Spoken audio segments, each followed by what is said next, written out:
Արտակ ջան, բարև ձեզ։ Բարև ձեզ, Արսեն ջան, շնորհակալ եմ։ Խնդրեմ, ներկայացեք ու պարոն Պապյանի ձեր հարցը։ Պարոն Պապյան, բարև ձեզ։ Բարև ձեզ։ Արտակ Սարգսյան,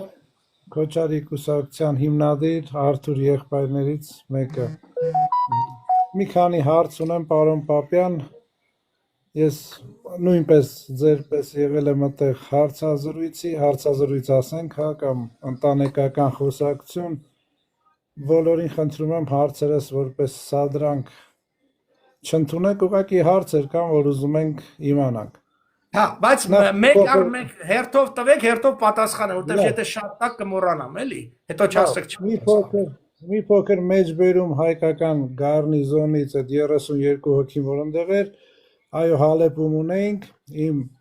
փոքր եղբայրը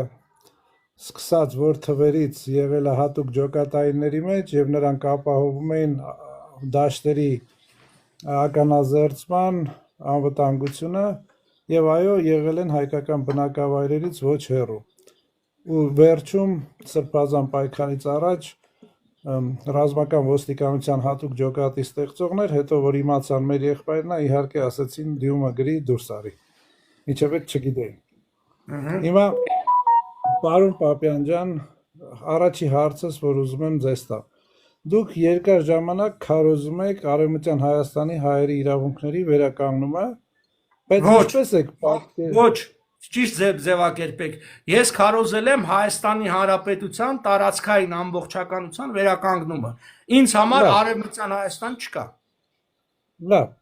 Բայց ո՞նց եք պատկերացնում Թուրքիայի հետ սահմանների վերաձևումը առանց պատերազմի կամ զանգվածային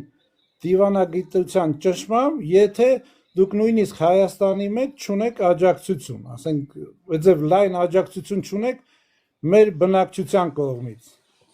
Դա առաջի հարցն է։ Հա, շատ պարզ։ Աշխարհական փոփոխությունները, որ տեղի են ունենում, դրանք տեղի չեն ունենում երկկողմ հարաբերությունների հիման վրա։ Եթե դուք նայում եք մեծ վերաձևումները, պետությունների ստեղծումը, անկումները, տարածքները, դրանք հիմնականում մեծ համաշխարհային պատերազմներից հետո են։ Ոնց են պատկերացնում, շատ պարզ են պատկերացնում։ Ես միշտ ասել եմ, նախ փուլ առաջին, ինչ որ ես եմ զբաղված, պատրաստել իրավական փաթեթը, իրավական հիմքերի եւ իրազեկումը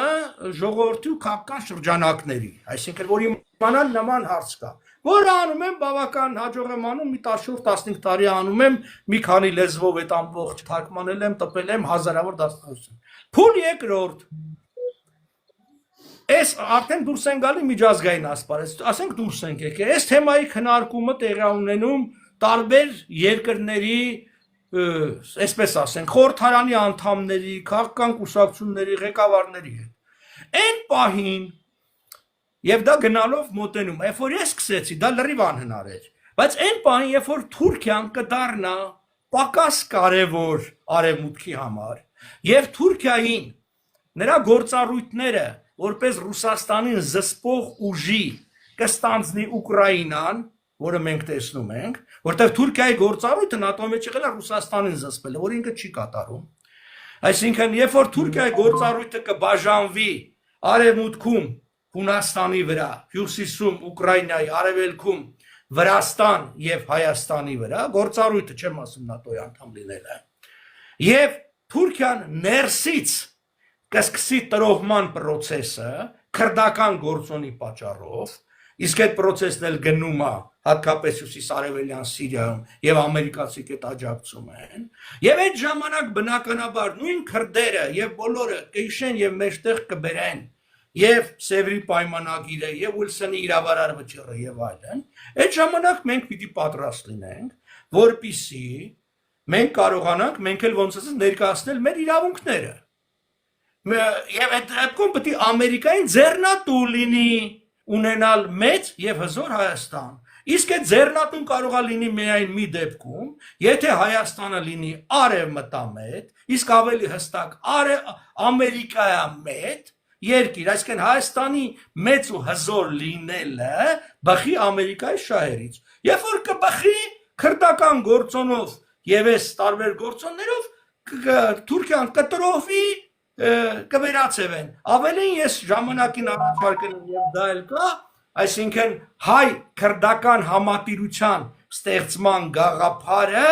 այսպես ձեր ասած արևմտյան Հայաստանի վրա, դե յուրե Հայաստան, դե ֆակտո Քրդստան, որոշակի իրավունքներով եւ այլն։ Ես այդ ձև եմ պատկերացնում։ Ես երբևէ չեմ ասել,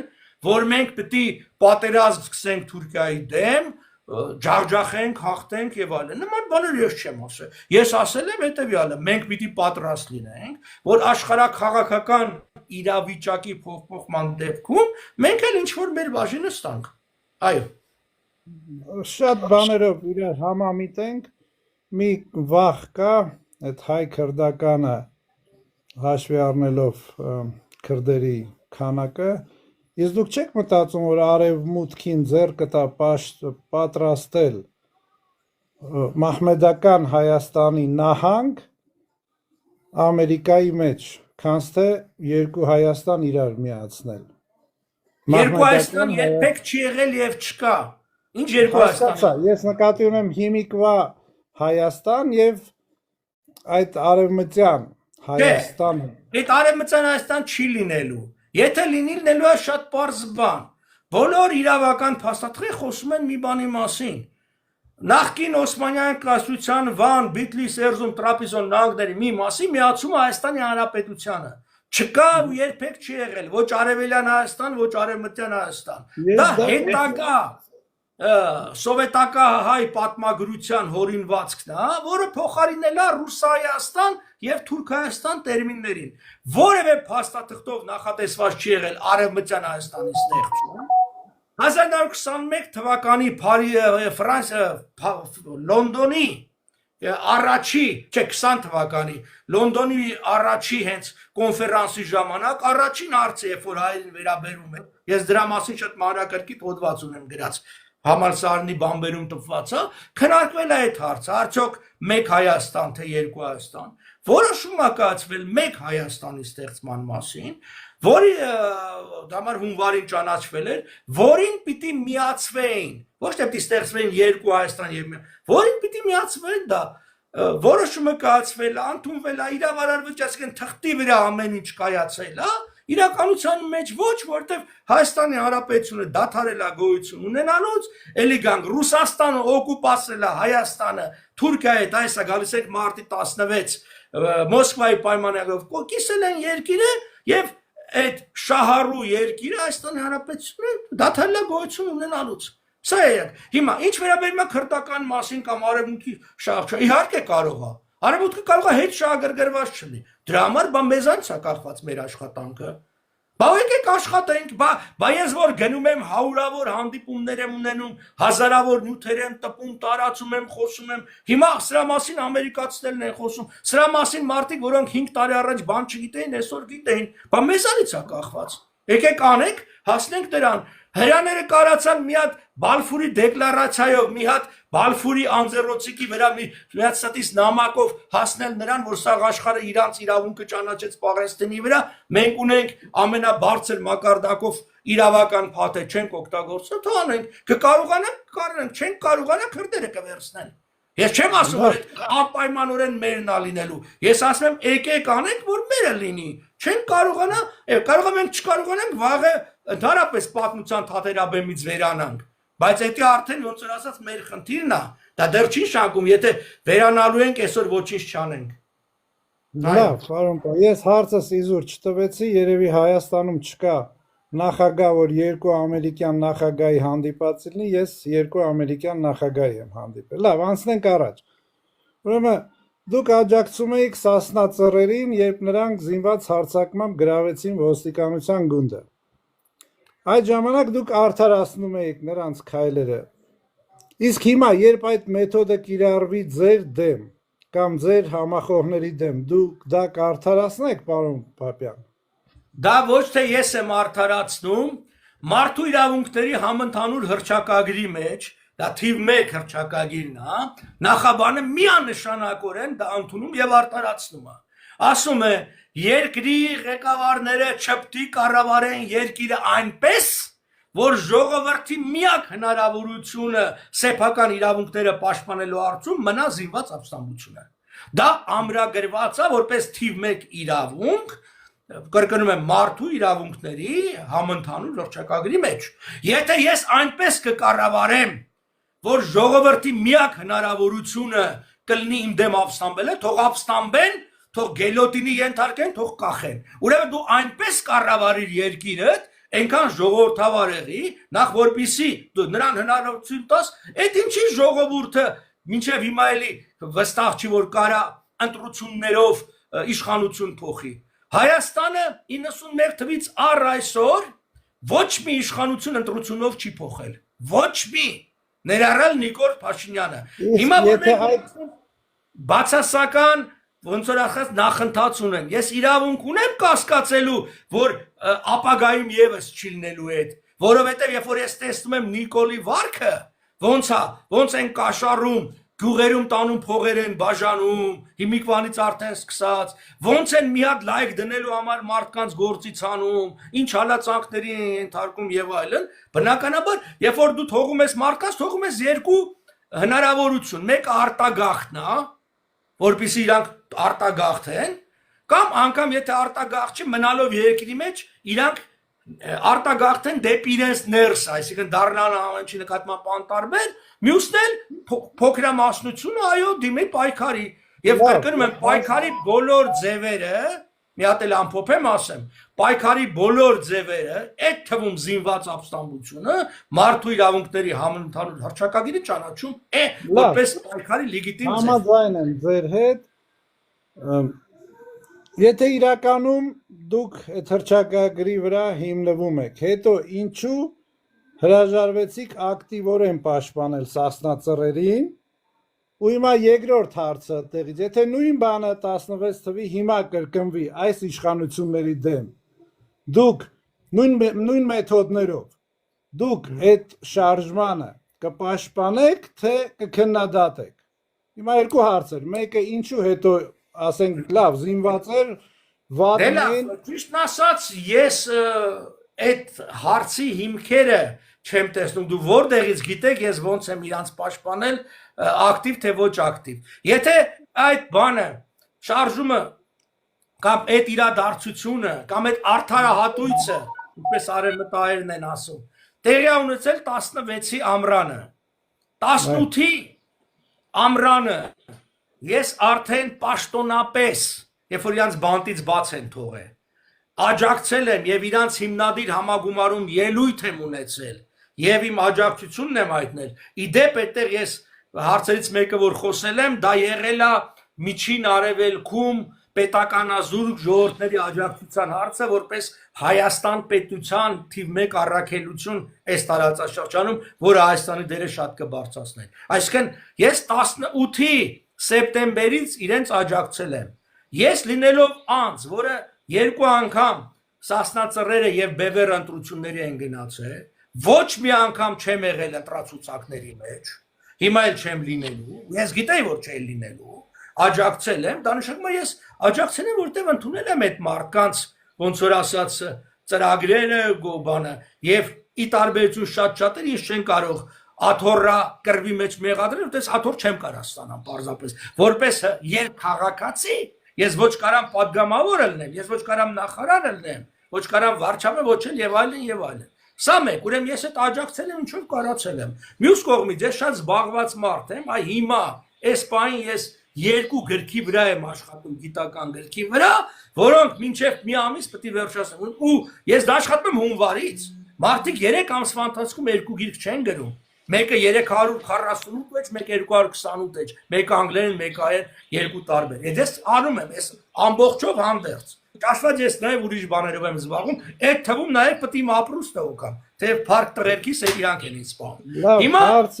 եթե երկրորդ հարցի հիմա լինի։ Հա, եթե կախում ունի մեթոդը լինի։ Կախում չէ, մեթոդը դա մի ձևն է։ Կախում ունի ով է, եթե այդ մեթոդով ուզում են վերականգնեն չգիտեմ, Ռուսաստանի ազդեցությունը, ուզում են նախկիններին բերեն իշխանության, բնականաբար չեմ աջակցի, դա իմ գաղափարներին դեմ է, դուք միջոցը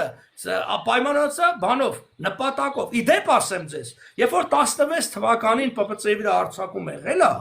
Ես որևէ մեկին այդ տղերքից չեմ ճանաչել։ Որևէ մեկին, հարցակվողներից ոչ մեկին չեմ ճանաչել։ Կյանքումս հանդիպացել չեմ եղել։ Ես բանին գիտեի, Ժիրայրին գիտեի, որը բանտում էր, դրանից տարիներ առաջ հանդիպել էի, բայց որևէ մեկին չեմ, ես իմ աջակցությունը եղել է, որտեվ այո, ես տեսել եմ, որ երկիրը կործանման է գնում, որ եթե այդպես լինի, մենք կորցնելու ենք Ղարաբաղը, դրա համար ես գտել եմ դա հնարավորություն։ Իդեպ ասեմ, այդ օրը հուլիսի 17-ն էր, չէ՞ թե 27-ն էր, չէ՞, այդ հուլիսն էր։ Այդ օրը ես Շուշիում եմ եղել, ընդհանրապես։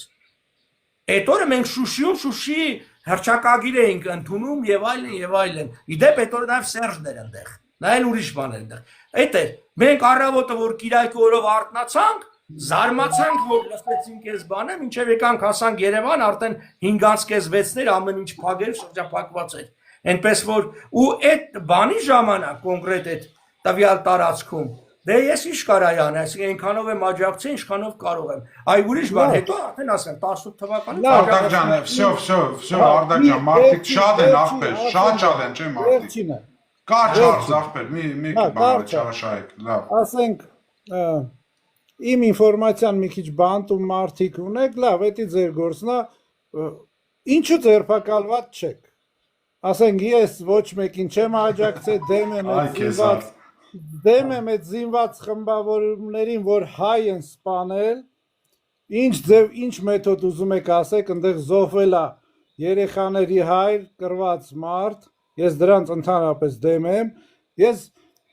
մենակ կանգնել եմ Սրբազանի կողքը, ձերբակալվել եմ, կալանավորվել եմ,